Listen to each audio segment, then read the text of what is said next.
Amables oyentes. Desde la hermosa ciudad de Barranquilla, emite su señal vía internet CE Radio 57. Emisora cultural para Colombia y el mundo.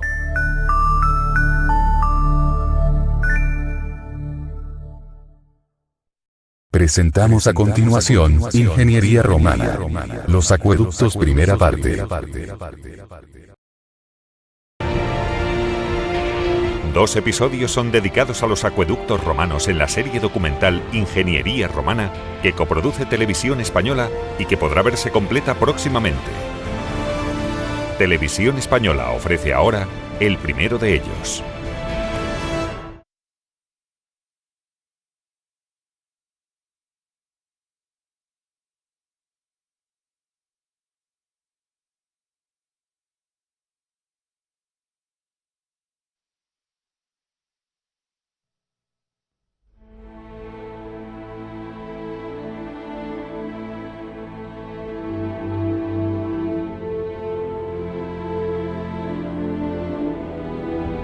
En cualquier tiempo,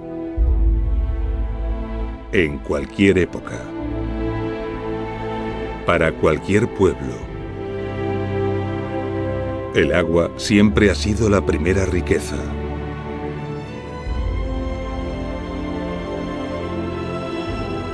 Y Roma no fue una excepción.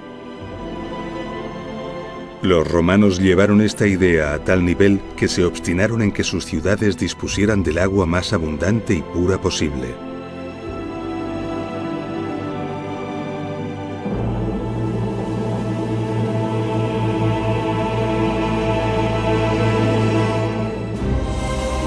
Para lograrlo, inundaron el imperio de osadas obras de ingeniería destinadas a transportar las aguas desde los más ricos manantiales hasta sus ciudades. Obras sobrecogedoras, inigualadas hasta nuestros días, y que muchas de ellas, a pesar de los siglos, aún perduran.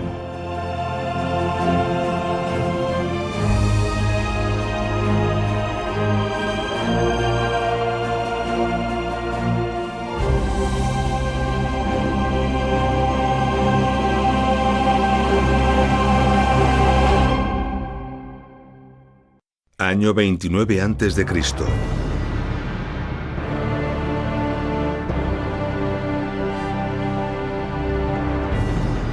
El emperador Augusto queda dueño absoluto del mundo romano. Augusto emprende la gran tarea de reorganizar el imperio que ahora tenía bajo su control. Dentro de su estrategia de reestructuración del territorio, Augusto decide el establecimiento de la colonia Nemausus como gran ciudad de la provincia narbonense. Nemausus iba a ser una importante ciudad, una ciudad con una población estimada de 60.000 habitantes.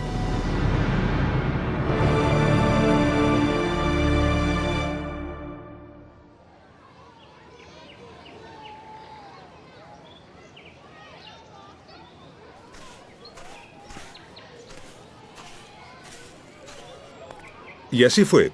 Nemausus fue una gran ciudad. Los restos que han perdurado y que podemos contemplar en la actual Nimes no dejan lugar a dudas.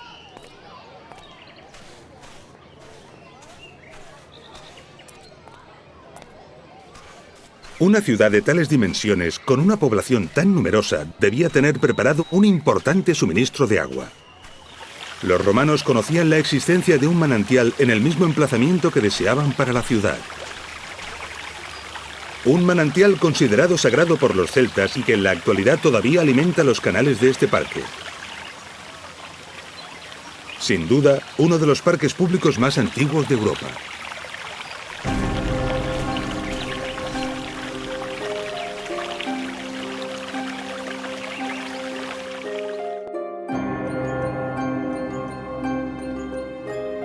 Además de estas fuentes, los romanos disponían de un caudaloso río a tan solo 5 kilómetros al norte, el río Gard. Para muchos pueblos y civilizaciones esto habría sido más que aceptable. Pero para los romanos el caudal de estas fuentes no era suficiente y la calidad del agua del río no era la deseada. Eran necesarias unas fuentes con un agua de calidad extraordinaria y con un gran caudal, un suministro que tuviera un dilatado horizonte para poder abastecer a una gran población que seguramente estaría en continuo crecimiento durante siglos.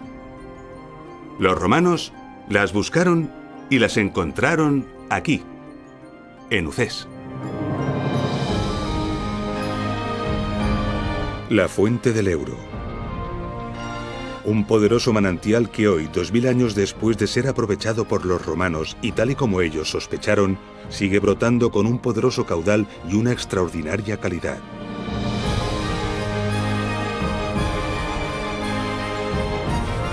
La fuente del Euro provoca y mantiene un paisaje soberbio que sobrecoge. Desde hace cientos de años, miles de personas vienen a disfrutar de este extraordinario lugar.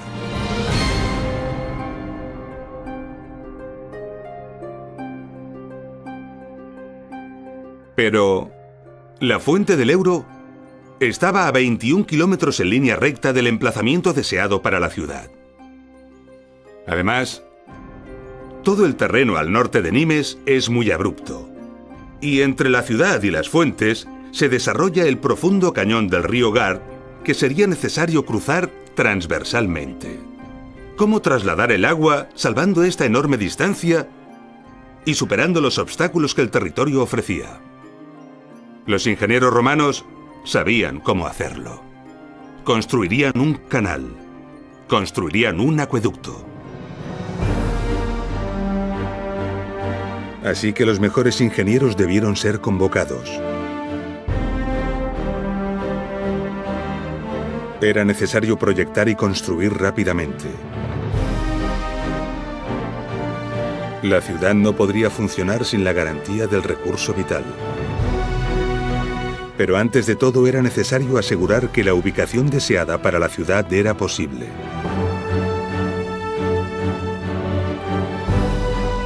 Todos los ingenieros responsables de la construcción de la ciudad esperaban con impaciencia la confirmación de la validez de la ubicación. Y en caso de que esta no fuera posible, disponer de una propuesta alternativa. Los ingenieros romanos conocían perfectamente sistemas de elevación y de bombeo del agua para vencer a la gravedad. Sin embargo, en un acueducto de estas características, este sistema era completamente impensable. Los ingenieros sabían que era mucho más inteligente aprovecharse de la fuerza de la gravedad que enfrentarse a ella. De esta forma, la cota de la ciudad debía ser mucho más baja que la de las fuentes. Una cota que iba a venir determinada por las distancias y por la pendiente escogida. Con los avanzados conocimientos que tenían en la construcción de canales, los ingenieros romanos sabían que una pendiente escasa ocasionaba un escaso caudal y la acumulación de sedimentos que terminarían por obstruir el acueducto. Por el contrario, una pendiente demasiado pronunciada daba lugar a velocidades agresivas que erosionaban y ponían en peligro la canalización. El rango de pendientes admisibles para que no se ocasionaran estos problemas es ínfimo. El mínimo está en torno a 10 centímetros de caída por cada kilómetro. Y el máximo no debe superar los 50 centímetros. El acueducto debía ajustarse a esta norma. Esto requiere una precisión topográfica admirable y presenta una dificultad extraordinaria. Con estos datos se obtiene rápidamente la pendiente y la distancia. La ciudad debería situarse en la cota 54,8 metros sobre el nivel del mar, o sea, a 4,2 metros por debajo de la cota de la fuente. Pero la distancia en línea recta y el desnivel total no se consideran. Construir un acueducto en línea recta supondría la construcción de decenas de kilómetros de túneles y arquerías para atravesar montañas y salvar valles. Algo inimaginable. Para evitarlo, es necesario adaptarse al terreno. Esto incrementa considerablemente la longitud. Y a medida que la longitud del canal aumenta, la cota de llegada será inferior. Pero, ¿cómo adaptarse al terreno? ¿Qué camino escoger? El camino idóneo surge rápidamente si cortamos el terreno con un plano horizontal que parta de la cota de las fuentes y llegue hasta la zona escogida para la ciudad. Y esto lo sabían perfectamente los romanos. Esta línea de intersección con el terreno supone el recorrido ideal y natural. Pero surgen irremediablemente dificultades que deben ser salvadas y atajos deseables para abaratar y facilitar la obra. A veces escogiendo recorridos alternativos, a veces acortándolos con túneles, otras veces construyendo arquerías. Todo esto se debía tener en cuenta, respetando en todo momento los límites tan precisos en la pendiente, para finalmente obtener el preciado dato de la cota a la que llegaría el agua. La ciudad debería situarse obligatoriamente por debajo de esta cota, para así ser suministrada de agua por efecto de la gravedad.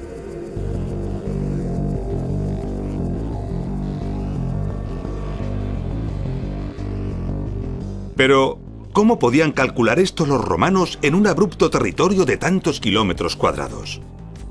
Esto es toda una proeza. ¿Cómo lo lograron? Sabemos que fue imprescindible levantar un mapa preciso.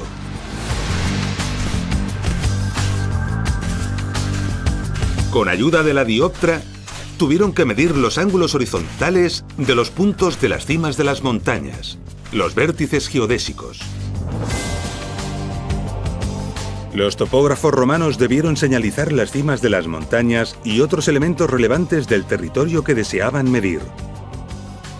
La dioptra permite apuntar con certeza a cada uno de estos elementos y medir con precisión los ángulos horizontales que formaban respecto a su posición. Esto se debió repetir desde multitud de puntos distintos con el fin de obtener una colección de triángulos de los que conocían los ángulos. Después, por trigonometría, calcularon las distancias. Con esta información se puede construir un mapa de precisión del territorio. Hoy a esta ciencia se le llama geodesia. Pero además, en este caso, se iba a construir un canal. Así que debieron medir también los ángulos verticales entre los vértices de los triángulos formados y entre estos y los fondos de los valles. De esta forma lograron también calcular las alturas de todos los elementos de interés, información que debió ser incorporada al mapa del territorio. Un mapa completísimo conteniendo distancias y alturas. Y con todos estos datos, se calculó y se decidió el trazado exacto del acueducto. Los terrenos que atravesaría en cada tramo, la mejor solución técnica para cada caso, los esfuerzos constructivos, los túneles que serían necesarios, las arquerías que deberían construirse. En definitiva, se podía medir y valorar la obra.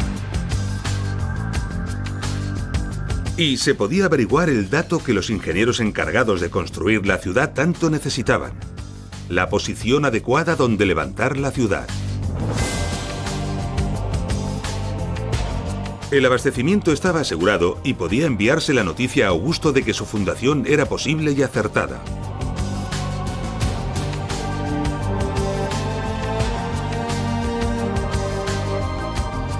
Roma debía dar su aprobación al gasto, dotar de los fondos necesarios y nombrar a los responsables de las obras y gestores de estos fondos.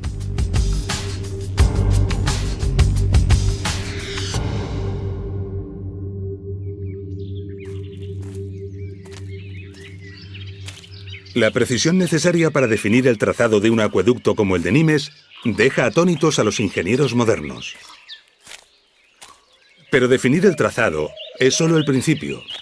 Construir las canalizaciones, levantar las arquerías, perforar los túneles, exige a los ingenieros romanos una gran cantidad de conocimientos, técnicas constructivas y experiencia.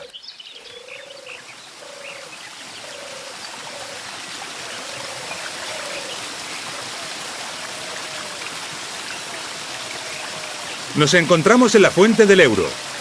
El agua se recogía aquí, en el manantial, desde una arqueta cerrada y se conducía también por un canal completamente cerrado. Este canal se mantenía durante todo el trazado del acueducto hasta su destino. Un canal que debió ser hábilmente diseñado para lograr resistir el paso del agua y del tiempo. Esto requiere una depurada y cuidada técnica constructiva. En la mayor parte del trazado, el canal discurre enterrado. El proceso constructivo en estas circunstancias era el siguiente. Se abría una zanja a cielo abierto.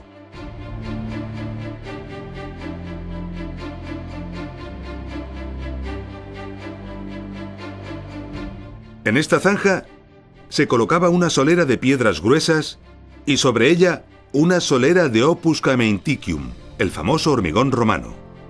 Después se levantaban encofrados de madera para alzar los muros laterales con pequeños sillares y argamasa. Para cerrar el canal, a fin de protegerlo de la intemperie y de la luz, se construía mediante una cimbra la bóveda de mampostería y argamasa. El canal era impermeabilizado mediante un mortero especial. Y finalmente, el conjunto se cubría con tierra.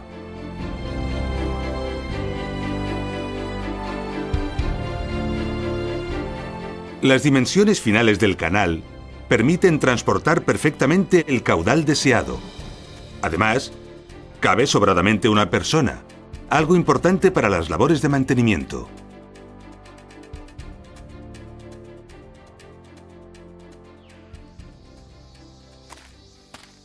Aquí, en Ucés, tenemos uno de los restos del canal, seccionado, que nos delata perfectamente todos los aspectos de la técnica constructiva. Bajo la solera, aunque no se ve, los cantos gruesos. Las paredes, de pequeña mampostería y argamasa, igual que la bóveda. Y aquí, el mortero impermeabilizante. La impermeabilización del acueducto era muy importante, porque las fugas de agua no solamente provocaban pérdidas de caudal, sino que además podían descalzar y dañar gravemente la obra. Este mortero, que era un impermeabilizante excelente, estaba formado a base de cal y cerámica molida, normalmente ladrillos o tejas. Este mortero se llamaba opus igninum, y aquí podemos verlo perfectamente. En las juntas de hormigonado, los ingenieros romanos pusieron un cordón de este material. Esto es debido a que las juntas de hormigonado son las que más sufren este problema, principalmente por la dilatación. Este cordón, llamado bocel, resuelve el problema a la perfección. Podemos observar que la superficie final de las paredes está recubierta con esta especie de pintura roja. Toda la canalización del acueducto de Nimes está recubierta de esta forma. Desconocemos su utilidad, pero algunas teorías apuntan a una función bactericida.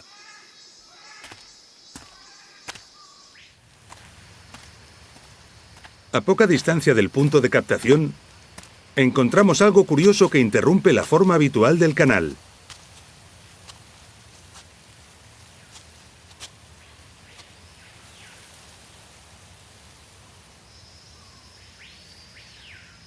En poco tiempo de observación, un técnico moderno entiende perfectamente su función.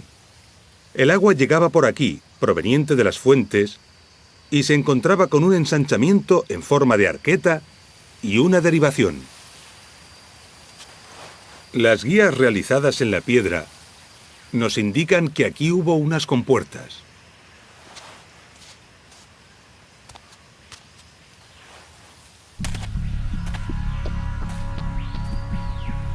Inmediatamente comprendemos que si cerramos esta compuerta y abrimos esta otra, el agua se desviará dejando al acueducto sin caudal.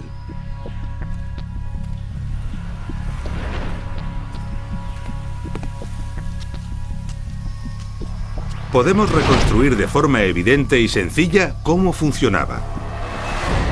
Las compuertas no solo servían para desviar la totalidad del agua y dejar seco el acueducto, sino que también servían para regular el caudal desviando el no deseado. A partir de aquí, el canal continúa hasta Nimes enfrentándose al reto orográfico. Las alternativas al trazado natural del canal apoyado en el suelo pueden ser muchas. De igual forma que a veces incrementar el recorrido para salvar obstáculos puede ser útil, también puede ser útil acortarlo mediante la ejecución de un túnel. Para realizar los túneles en el acueducto de Nimes, Los ingenieros romanos primero delimitaron los tramos, luego los replantearon y finalmente realizaron pozos de registro regularmente distanciados. Llegados al fondo del pozo, excavaban el canal en ambas direcciones, trasladando el replanteo con la ayuda de plomadas.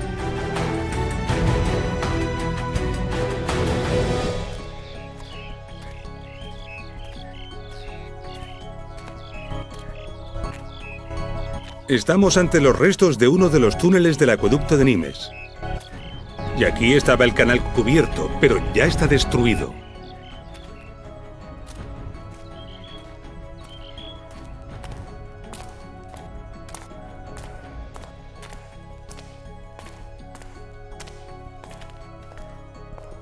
Aquí tenemos un primer pozo de registro.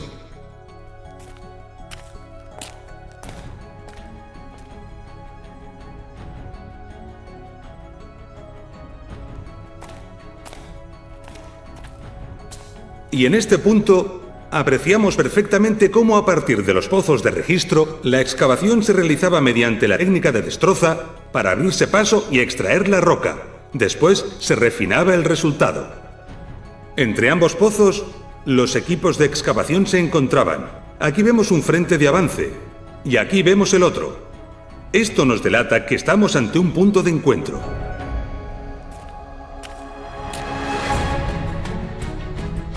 Todo esto debió realizarse, sobre todo, cuidando el nivel del suelo, que es la clave del éxito del canal. La pendiente, como condicionante, debía controlarse durante todo el túnel, enlazando perfectamente con las cotas de entrada y de salida. Para lograrlo, fue necesaria la comprobación insistente y cuidadosa de los niveles, empleando especialmente el nivel de agua.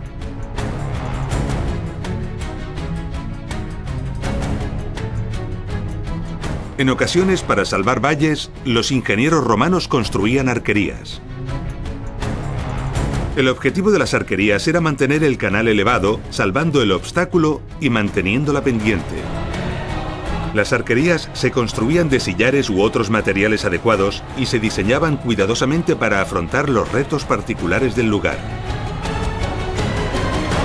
En estos casos, para la sección del canal, los ingenieros romanos optaban por una fábrica rectangular, empleando grandes losas para cubrir la canalización en lugar de las bóvedas.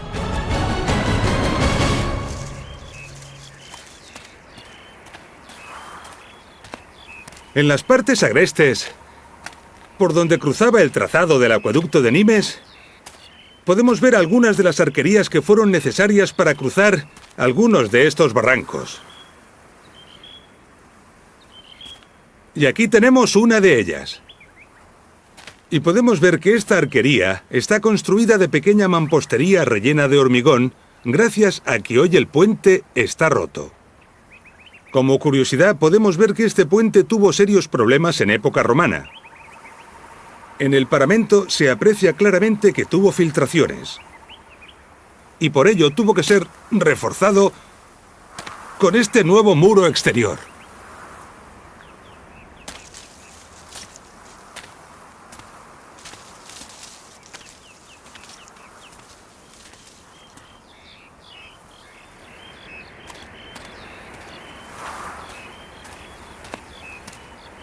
Sobre la arquería, podemos ver los restos del canal, conservando todos los atributos que ya conocemos, menos la cubierta, ya desaparecida. Vemos perfectamente los muros. Aquí el opus signinum, y aquí algo nuevo, la concreción calcárea. Procede del carbonato cálcico disuelto en el agua, que se va fijando poco a poco en las paredes del canal.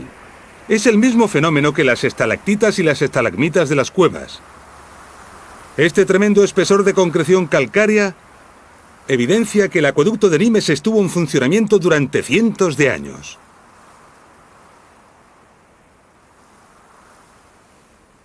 Sobrecoge contemplar estas imágenes en las que podemos observar al acueducto de Nimes, cómo a pesar de estar abandonado desde hace casi 2000 años y sometido a la agresión inexorable del tiempo, se resiste a morir.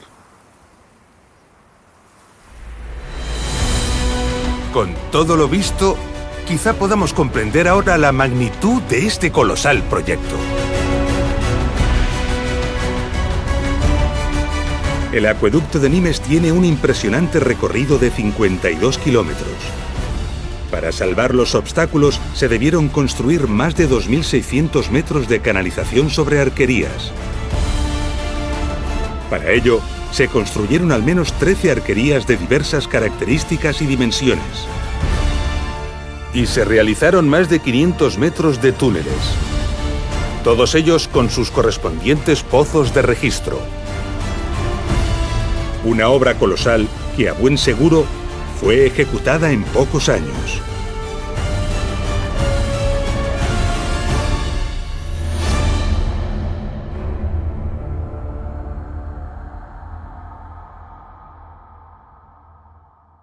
Impresionante.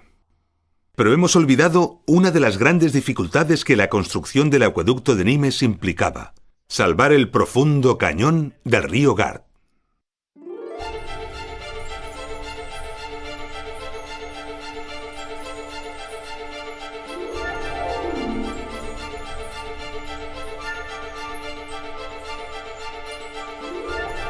El trazado debió ser calculado para escoger el lugar más adecuado. A pesar de ello, el reto era imponente. Obligaba a salvar una altura de 49 metros y una distancia de 360. Como veremos más adelante en nuestro apasionante documental, los romanos disponían de varias soluciones para afrontar este problema. Sin embargo, en Nimes optaron por la más osada y al mismo tiempo la más bella.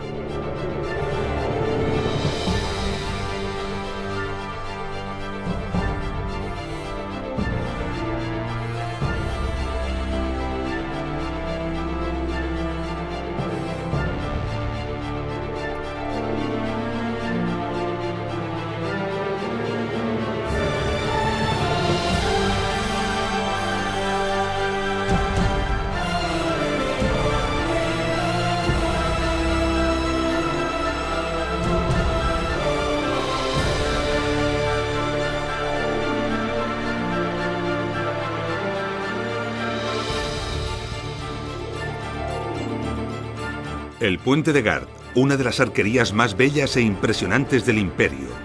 Formado por unos 11.000 bloques de piedra, la mayor parte de ellos con un peso de 6 toneladas, se eleva imponente como un edificio de 16 plantas. 50.400 toneladas de piedra.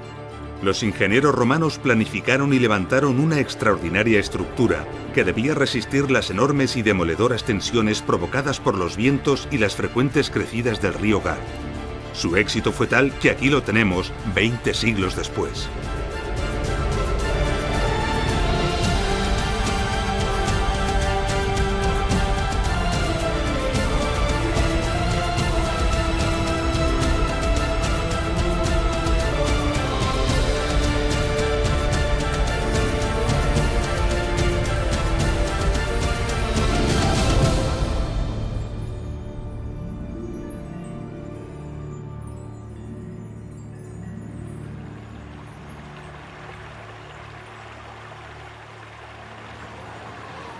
Aquí arriba, a 50 metros sobre el río Gard, las vistas son imponentes. Podemos observar los cientos de visitantes que a diario vienen a contemplar esta maravilla.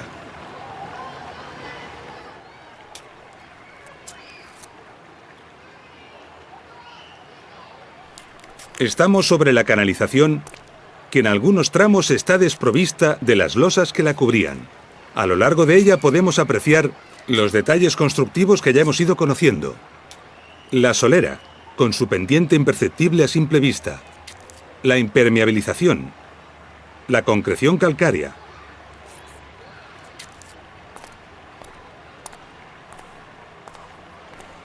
Este es un buen sitio donde podemos apreciar la capa de pintura roja que cubría el mortero de impermeabilización. Y unos pasos más adelante, en el borde inferior, podemos ver el bocel.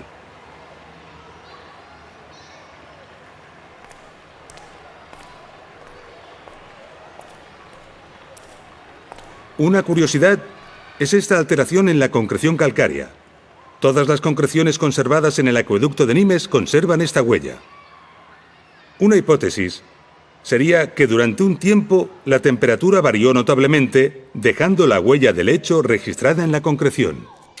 Quizás sea este un misterio que nunca lleguemos a descubrir.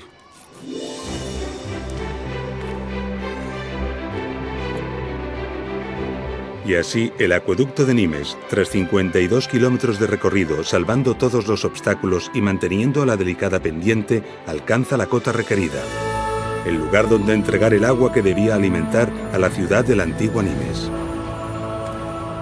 Esta cota está aquí, en la calle del Alampés de la actual Nimes.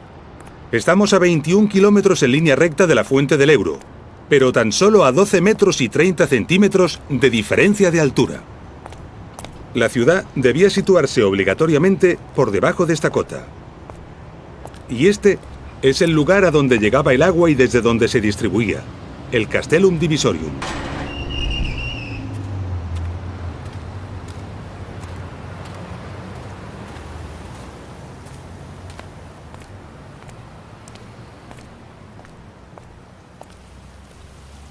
El agua entraba por aquí, con un caudal de casi 36 millones de litros diarios.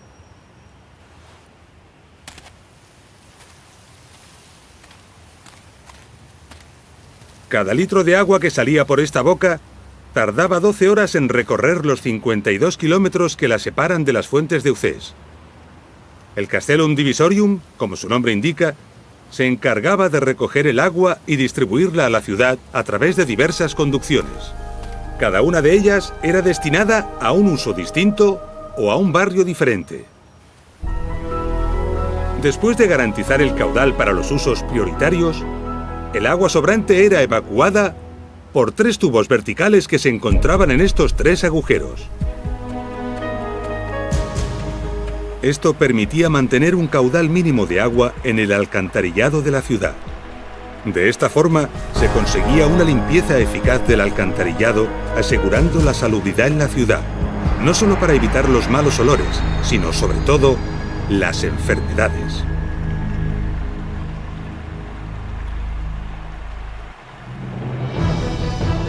El acueducto de Nimes es uno de los muchos acueductos que el Imperio Romano construyó para garantizar el suministro vital a sus ciudades. El extenso territorio que abarcaba el Imperio Romano está lleno de maravillosos ejemplos. Cada uno de ellos es una prodigiosa solución técnica a un cúmulo de retos y problemas.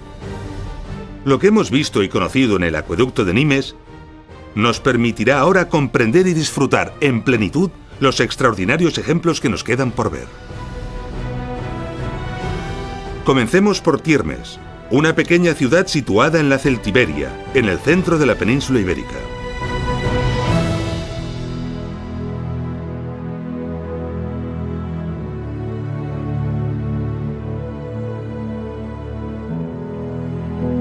Tiermes está enclavada en un territorio a gran altitud y con un clima continental extremo. Calor en verano y mucho frío en invierno. Pobre en terrenos agrícolas, quizás subsistiera de la ganadería y más probablemente del comercio que seguramente le permitía su estratégica situación como cruce de caminos e importante nudo de comunicaciones.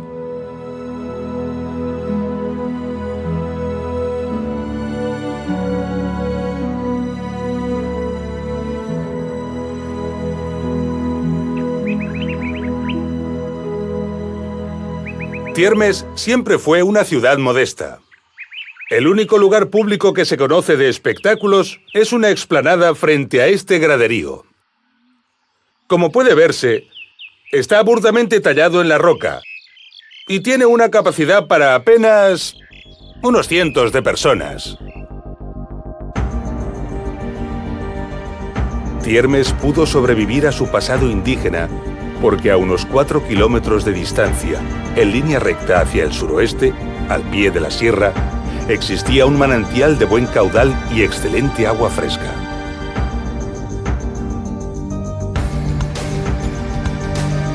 Los ingenieros romanos planificaron un canal de unos 6 kilómetros de longitud que tuvo que atravesar un terreno tortuoso y con continuos afloramientos rocosos.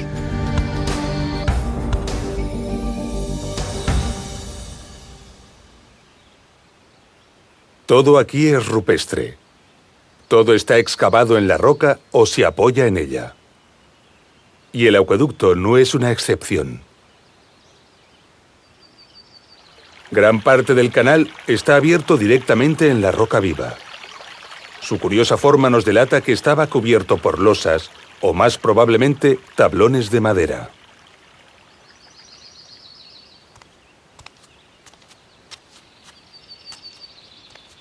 Y lo mismo sucede en esta arqueta de derivación.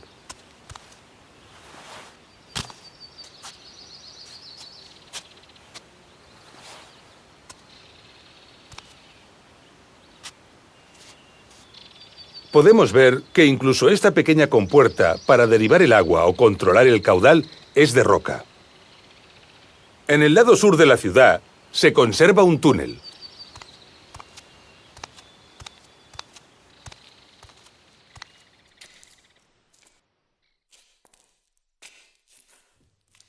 Este túnel tiene casi 200 metros de longitud. Como singularidad que solo se ve en pocos casos, observamos que los pozos de registro tienen un rebaje en el fondo que hacía las funciones de arenero. Es decir, un recipiente para recoger los sólidos sedimentados que el agua arrastraba. A este método para separar los sólidos del agua se le llama decantación. Así que estos areneros son pequeños decantadores. Tiermes era una ciudad pequeña y poco importante, pero fue dotada de un acueducto relevante en cuanto a características y esfuerzo constructivo. Esto evidencia la importancia que los romanos daban a disponer en sus ciudades de agua de calidad. Y Tiermes no fue una excepción. Todo el imperio estaba sembrado de ciudades modestas, provistas de acueductos impresionantes. Veamos otro ejemplo representativo de esta afirmación. A tan solo 250 kilómetros de Tiermes, encontramos el acueducto de Albarracín a Cella. Cella era una ciudad romana de poca entidad. Se encontraba en la cuenca del río Ebro. Sin embargo, el manantial escogido estaba situado en la cuenca del río Turia. Los 25 kilómetros de recorrido del acueducto que se decidió realizar suponen un trasvase entre ambas cuencas, uno de los trasvases entre cuencas más antiguos de la humanidad.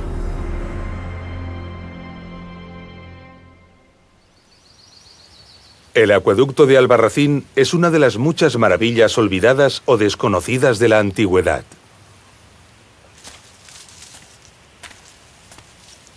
Por la particularidad del territorio en que se encuentra, debió requerirse una inversión económica colosal, además de esfuerzo e ingenio para hacer realidad esta obra. En el inicio del trazado, los escarpes rocosos obligaron a realizar túneles a poca distancia de las paredes de roca. La línea de ventanas revela perfectamente por dónde discurren las galerías.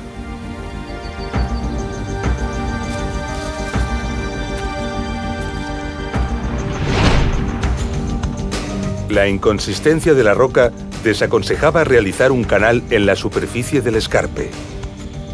Ante la dificultad de realizar pozos de registro en estas condiciones, se ejecutaron registros en forma de ventanas, cosa poco frecuente en los acueductos.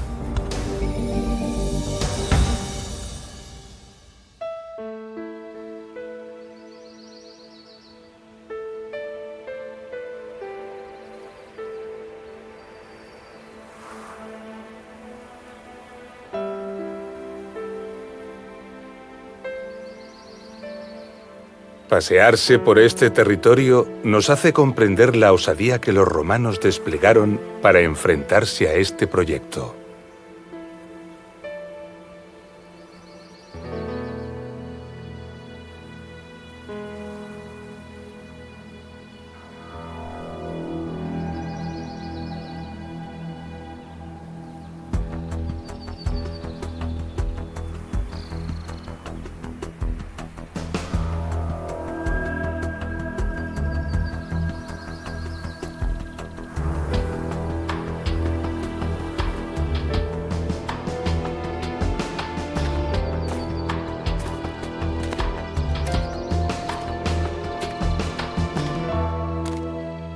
Planificar un trazado tan complejo para abrir los túneles en un terreno tan abrupto y con unas dificultades de acceso tan importantes supone un gran alarde.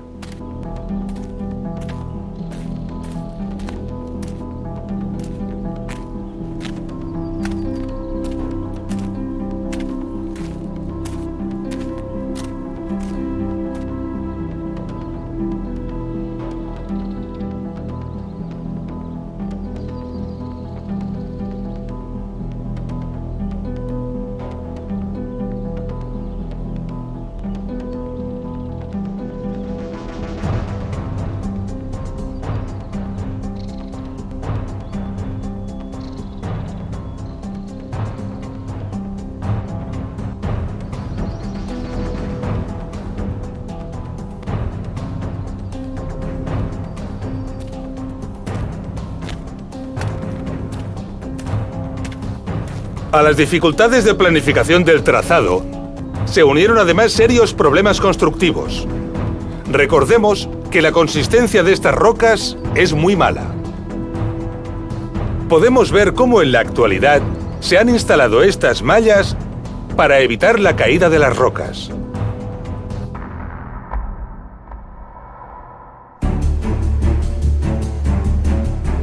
A unos 18 kilómetros de recorrido en dirección este, el acueducto gira repentinamente hacia el noreste. Una gran meseta se interpone hasta su destino. Rodearla no es posible, porque forma la línea de vertientes que separa las cuencas de los ríos Turia y Ebro. Solo hay una solución: perforarla. Pero perforarla suponía un túnel de 5 kilómetros de longitud, a los que habría que añadir sus correspondientes pozos de registro.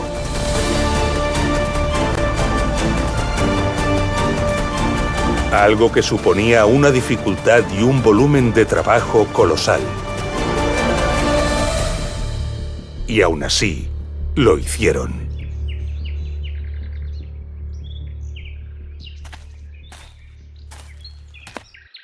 Allí detrás de esas lomas están los escarpes rocosos que hemos visto. El canal recorría este valle exactamente por allí para enfrentarse a la meseta justo en este punto.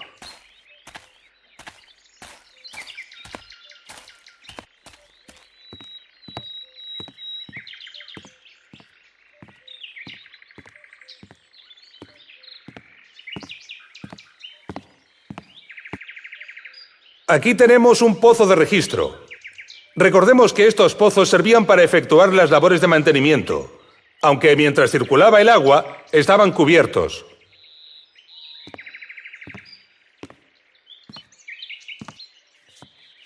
Sin embargo, esto no es un pozo de registro. Esto es un aliviadero.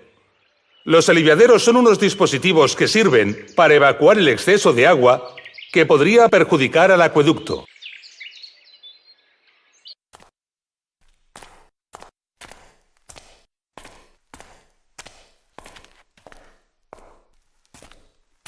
De los 5 kilómetros de túnel, actualmente solo hay accesibles 120 metros.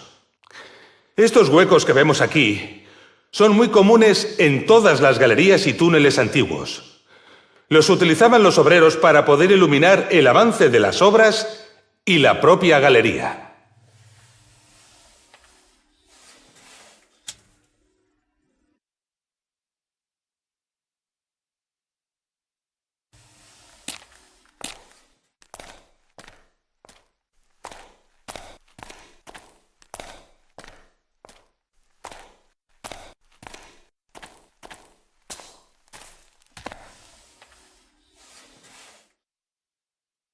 Aquí tenemos un punto con un aspecto muy común en la excavación de las galerías antiguas. Han abandonado el avance de la excavación porque consideraron que el terreno era muy duro. Seguramente buscaron una zona de fractura natural del terreno para poder facilitarse la labor. Por aquí continúa la galería.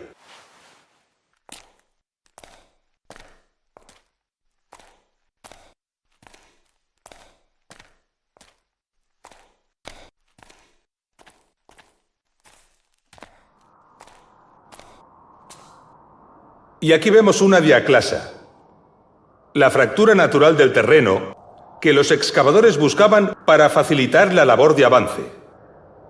Y en este pozo de registro vemos cómo el terreno arriba es mucho más inconsistente, lo que obliga a abrir la excavación según se va ascendiendo. Si la anchura de las bocas de los pozos de registro aumenta con la altura de estos, en los pozos de registro más profundos, estas bocas llegan a alcanzar unas dimensiones muy considerables. Esta boca, ya cegada, corresponde con un pozo de registro de 60 metros de profundidad. Y aquí cabría un camión.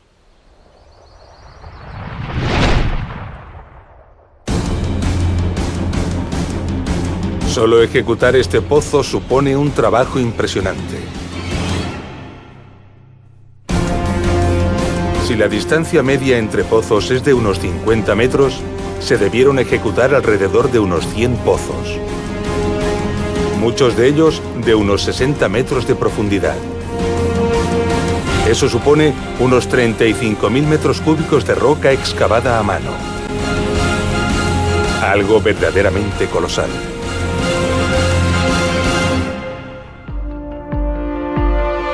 El acueducto de Albarracín-Cella es una de las grandes obras de la antigüedad que actualmente se encuentran prácticamente olvidadas.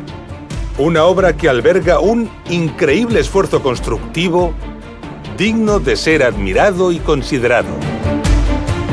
Valoremos ahora la decisión de realizar un trabajo de este calibre para abastecer de agua a una ciudad tan modesta como fue Cella, que además tenía una considerable surgencia de agua junto a ella: el nacimiento del río Jiloca.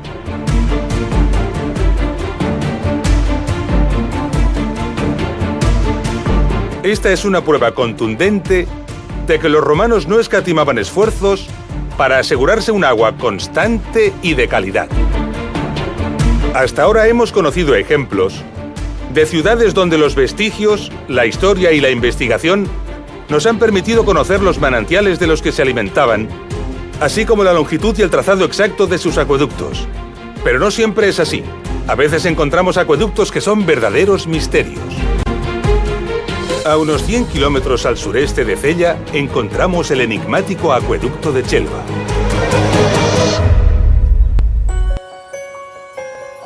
Este acueducto recibe el nombre de este pequeño pueblo de España, que es donde se encuentra la parte conocida del trazado. No ha podido recibir el nombre de la ciudad a la que suministraba porque es algo que en la actualidad se desconoce. Chelva, a pesar de encontrarse en un territorio mediterráneo de escasez de agua, es una ciudad privilegiada en esta cuestión. Tiene tantas fuentes naturales que incluso hay una ruta turística que las une para poder visitarlas.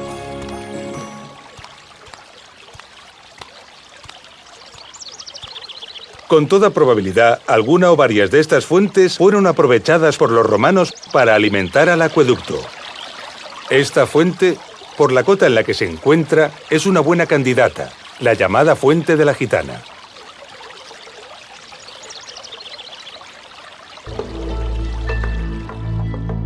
Perdidos entre los bosques y las montañas de Chelva, podemos contemplar importantes restos de arquerías. Muchas de estas arquerías están destruidas no porque no hayan resistido el paso del tiempo, sino principalmente por el expolio de sus sillares sufrido durante siglos.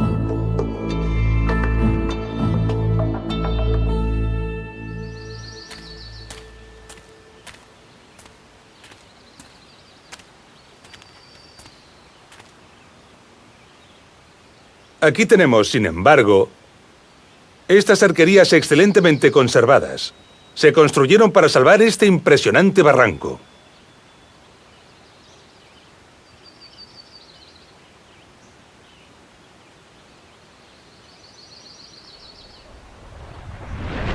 Una vez fuera de uso el acueducto, los cajeros que transportaban el agua fueron destruidos y se utilizó durante siglos para pasar mulos y personas. Esta posible función y lo inhóspito del lugar, añadido a su difícil acceso, han preservado a esta arquería del expolio de sus piedras. Transportar estos pesados sillares por este abrupto lugar, a pesar de la excelente calidad de su piedra, es demasiado costoso. Un trabajo que, sin embargo, no disuadió a los constructores para traer hasta aquí estos pesados bloques de roca desde una gran distancia, ya que el tipo de roca de estos sillares no se corresponde con el de las rocas del lugar, que son de muy mala calidad para la talla.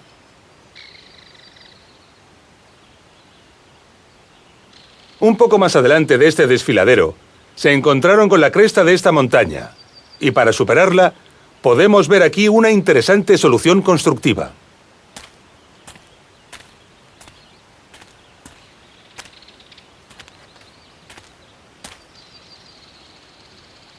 Para atravesar esta cresta, los romanos pensaron en la solución de un túnel. Sin embargo, los peligrosos agrietamientos de esta roca les obligaron a cortar toda la cresta hasta arriba, en toda la altura.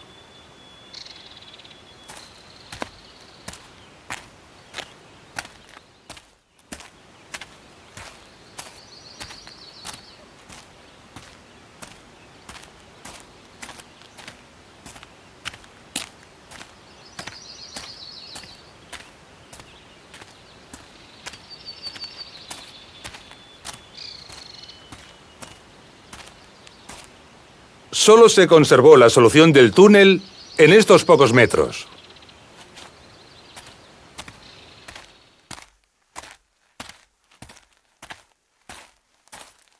Podemos observar el gran número de grietas y fracturas y la inconsistencia de la roca. Este túnel debió dar más trabajo del que los ingenieros romanos pensaron inicialmente.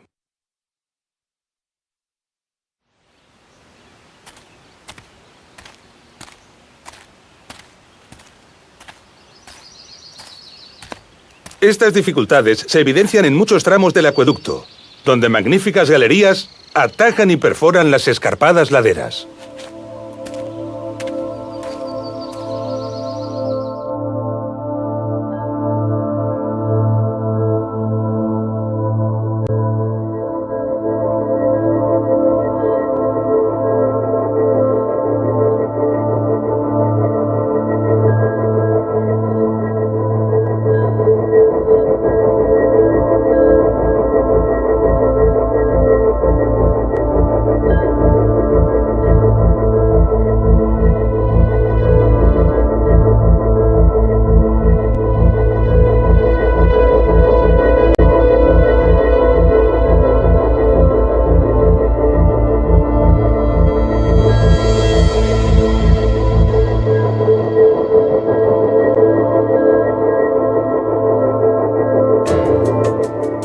Los motivos por los que el acueducto de Chelva fue construido, las fuentes de las que se alimentaba gran parte de su trazado y la ciudad a la que suministraba son todavía hoy un misterio.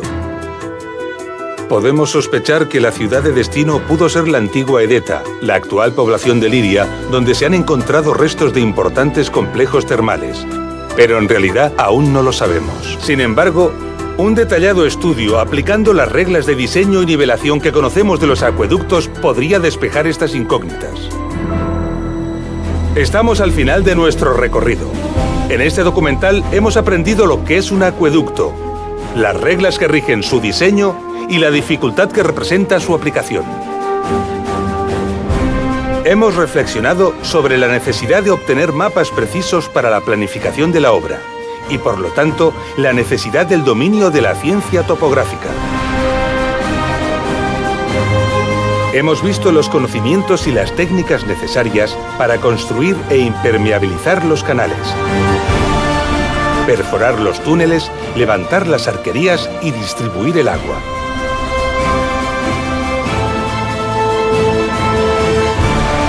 Ha quedado patente que estos esfuerzos respondían a la exigencia de suministrar caudales abundantes de agua de calidad a las ciudades romanas.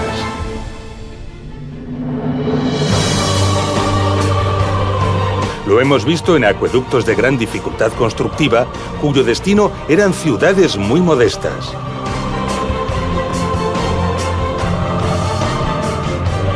Comprendemos ahora en todo su alcance la frase de Plinio: son las aguas las que hacen la ciudad.